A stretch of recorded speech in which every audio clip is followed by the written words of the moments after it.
For the first time, Samsung has launched two different folding phones on the same day. Very conveniently.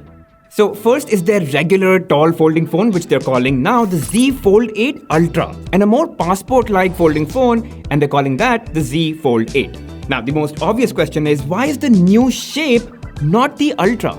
Well, that's because while it does have the same flagship chip and very similar specs as the Ultra in most aspects, this new Fold 8, it has a slightly dialed down camera setup when compared to the Fold 8 Ultra. And so the more obvious questions are, which one is better? And how does this wide phone change your everyday experience?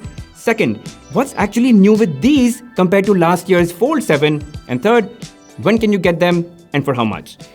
And also, which one would I personally choose? Let's go. So here's a perspective on just how wide the Z Fold 8 is compared to the Z Fold 8 Ultra. Well, see, the design language is actually very similar, and if you see at the back and the camera island, all pretty much the same. Although the Fold 8 Ultra is a tad bit thinner than the Fold 8 when folded and when unfolded, but not by a whole lot. But what's the whole point of this wide phone? You see, the Fold 8 Ultra's inner display, it's great for reading things or, for multitasking. But it does have these black bars when, you're watching content like movies or TV shows. The wide phone feels better for that because if you see, when opened, it's closer to a 16:9 aspect ratio, leaving much lesser black bars. And while the wide phone takes a bit more effort to get inside the pocket, but once it is inside, it actually feels more convenient. It sits more comfortably like an actual passport or a wallet than a tall brick. The only thing that I think you will slightly give up on is a smaller cover screen, the screen that you probably end up using more. I mean, it's still a really easy one-hand screen to use. It's just something that might take you a bit more time to get used to. Of course, as we spend more time with these phones, we'll figure out these small things as we go along. But I did try watching YouTube shorts on the Z Fold 8's cover screen, and while it does fill up and it looks more immersive, I do think that it's cropping into the content to do so. And then inside, I could actually just rotate the display to see shorts on this big screen. Though Samsung did tell us that, with time, more and more apps will be optimized for this wide aspect ratio. But for now, we'll just have to wait and see. A quick spec check on display. So the Z Fold 8 has a 5.5-inch cover screen, and inside it's got a 7.6-inch widescreen display. And the Z Fold 8 Ultra has a 6.5-inch cover screen and an 8-inch inner display that's just slightly taller. Now, the next very important question is what's actually new with the Fold 8 series that we did not have in the Fold 7? Well, couple of things. Firstly, they've changed the hinge. They've made it thinner and stronger. Second, because it's a thinner hinge, they've been able to add anti-reflective coating on the inner display on both the phones. Third, because it's a thinner hinge, they've been able to bump up the battery capacity on the Fold 8 Ultra and bump up wireless charging to 20 watts. And fourth, the display on both the phones is actually brighter than the Galaxy S26 Ultra, 3000 nits. And believe it or not, they've managed to make the Z Fold 8 Ultra slimmer than the Z Fold 7, which was already insanely thin to begin with. I mean, look at this. The Fold 8 Ultra is barely as thick as this Type-C port or thick as these buttons over here. I mean, how can you go thinner than that? Also, I did feel that opening and closing the phones is slightly more intuitive than last year.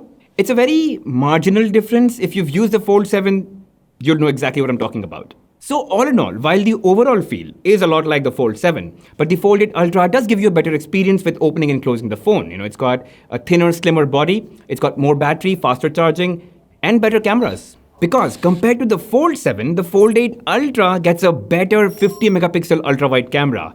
But the Fold 8 has a bit of a step down. It's got no telephoto and a 50-megapixel primary and ultra-wide setup. But both phones are able to shoot 8K videos from both the main and the ultra-wide lenses. But we did try one very interesting feature on the regular Fold 8, fan cam. So let's say that you record like a normal video of yourself or someone else doing something. Later, you could just make the phone choose a person and make a video following just that person as a bite to, use as a story or a reel. It's nothing that you can't do in a regular editing app, but then being able to do so in just 2 taps, I think is pretty cool.